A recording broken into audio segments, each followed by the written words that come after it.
Hi guys. I'm waiting for laundry, so I just thought I'd share a story. With most of my stories, they end up being rants at the end. This is just for entertainment purposes only, and this is just my experience, so I'm not making any claims about vaccines.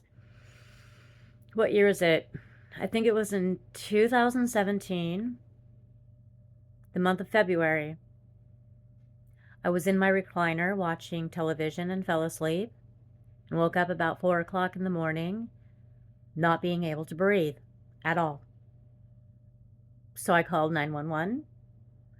The next thing I knew, I was being yelled at by emergency room officials to get out of my bed and walk into a hospital room to get into that bed because the bed wasn't fitting into the room and I couldn't.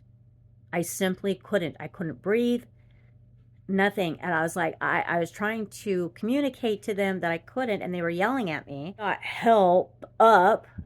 And as soon as my feet hit the ground, I collapsed. And I remember leaving my body and seeing myself on the floor with all these people, and one nurse saying she's only at 11%, which was how much oxygen I was getting. What happened is I had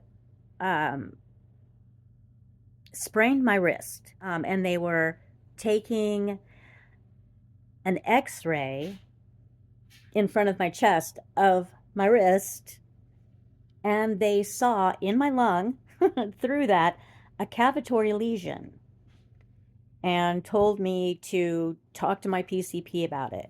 So I called my PCP about it, and I said, they told me to tell you I have a cavitary lesion in the right side of my lung.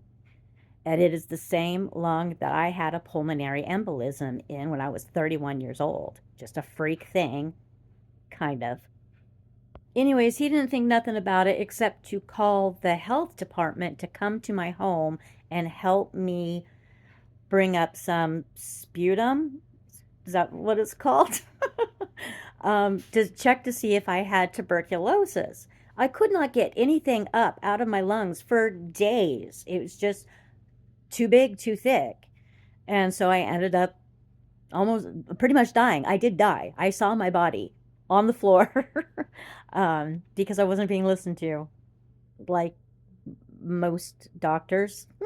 And I ended up having a surgery in my back, in my lung. They never told me what that was for. But then when I regained consciousness again out of ICU, and after they had done a surgery, I ended up having to have another surgery with a tube coming out of my lung for about 2 weeks. I was in the hospital for about almost 3 weeks. Nobody could get a hold of my family because they were in another state and they had changed their phone number because one of my exes was trying to find me and harassing them. So, uh, they couldn't get a hold of anybody, any family. And then finally, they found a couple friends of mine, and they had come to the hospital to help me, like pay rent and all that. And yeah, it was terrible. And then I was told to get a pneumonia vaccination after that. And then not even 2 weeks later, I was in the hospital again with pneumonia. Um, First time I ever, speaking of vaccine, and I can't get another one. Can't get another one. I will get pneumonia. I have to get flu vaccines though, because I did one time many, many years ago. I think it was like in 2009, and I was so sick for like 4 or 5 days. So sick, I couldn't get out of bed. I was throwing up. And so I have to get one every year now. I only get sick for about a day or two, but still. And yes, I got sick every time I got vaccines when I was a kid. I was always sick when I was a kid. Until I was about 26 years old, I had strep throat 13 times. And no, I have not had any COVID vaccines. Absolutely not. I have autoimmune issues, blood disorders, um, uh, deficiencies and malabsorption with vitamins. And I did get COVID. Yeah. A neighbor knowingly gave it to me without telling me about it, and then said, "Oh, I know now that I made a mistake." I'm still not over that. That was years ago. I'm still dealing with long COVID. Oh yeah, and then so that pulmonary embolism that I had in my lung when I was like 31 years old just happened. And then I was a lab rat weeks trying to figure out all these tests and stuff, trying to figure out how and why. Being so young, the youngest at that time in the state, that state, to get a pulmonary embolism. And they tried to say that I had a gene mutation that they couldn't prove at the time, but probably I had it. And then I was made to take Coumadin for about 13 years. And then I was seeing a hematologist. They used to call me the Coumadin patient from hell because everything affected me and my blood opposite of what they were instructed to tell people. Like no garlic, no ginger, nothing green, but those all did the opposite to me, which they found fascinating.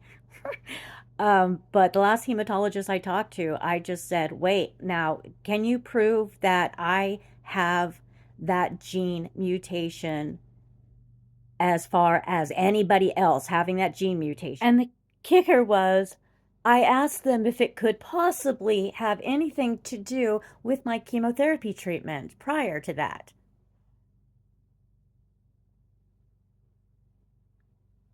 Good possibility. Just as likely. And they couldn't. And I said, I'm not taking this shit anymore. I am not taking rat poison anymore. If you cannot tell me whether or not it's actually going to happen again.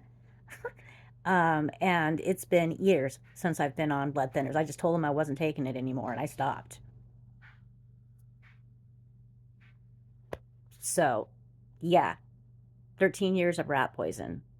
And still, doctors, they don't, if you, when you have insurance that doesn't pay for good doctors, you don't get answers.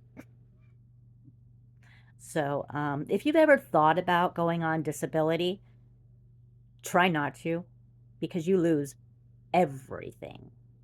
If I had about $500 to put money into a device like a computer so I could go to work, this was all supposed to be temporary 10 years ago.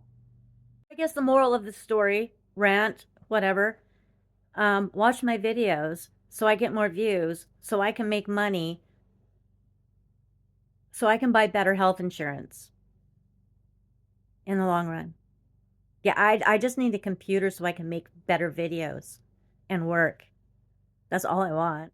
And if you thought that working was slave labor, you don't have a clue. You cannot eat without getting permission to get money from them to eat. You cannot house yourself. You cannot clothe yourself. You cannot get health care without them telling you exactly what you need. They own you. You are their slave.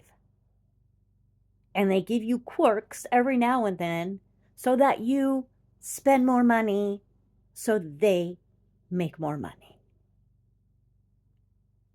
Everything in your life is controlled by your social security number. It's just there so you don't die. Just so you don't die. Hardly.